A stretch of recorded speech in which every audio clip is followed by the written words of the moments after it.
Hello. And how does the bride find herself today? I say, marriage with Max is not exactly a bed of roses, is it? I think you better go before Maxim gets back. Oh, jealous, is he?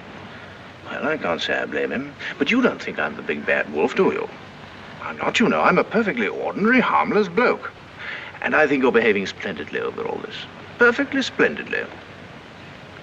You know, you've grown up a bit since I last saw you. It's no wonder. What do you want, Fabel? Oh, hello, Max. Things are going pretty well for you, aren't they? Better than you ever expected.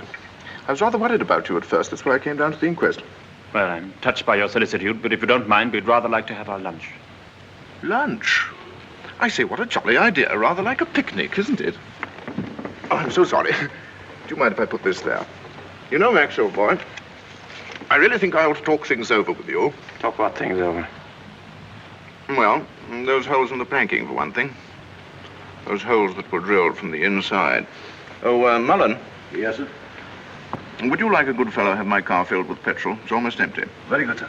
And Mullen, close the door, will you? Yes, sir. Does this bother you?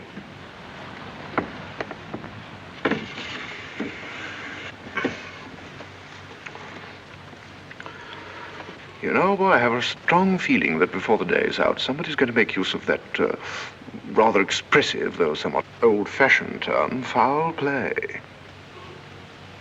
Am I boring you with all this? No?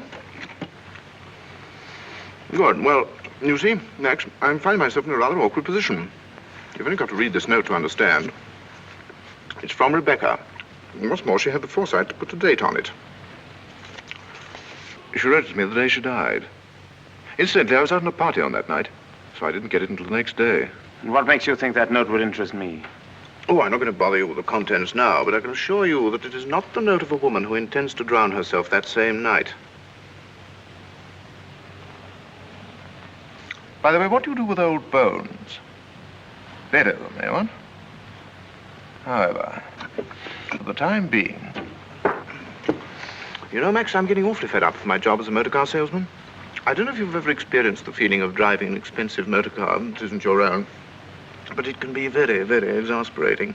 You know what I mean. You want to own the car yourself. I've often wondered what it'd be like to retire to the country, have a nice little place with a few acres of shooting. I've never figured out what it would cost a year, but I'd like to talk about it with you.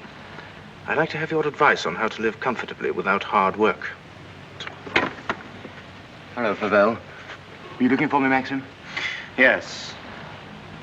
Mr. Fabel and I have a little business transaction on hand. I think we had better conduct it over at the inn. They may have a private room there. Well, see you later. Find Colonel Julian. Tell him I want to see him immediately. Come on, Fabel, let's go.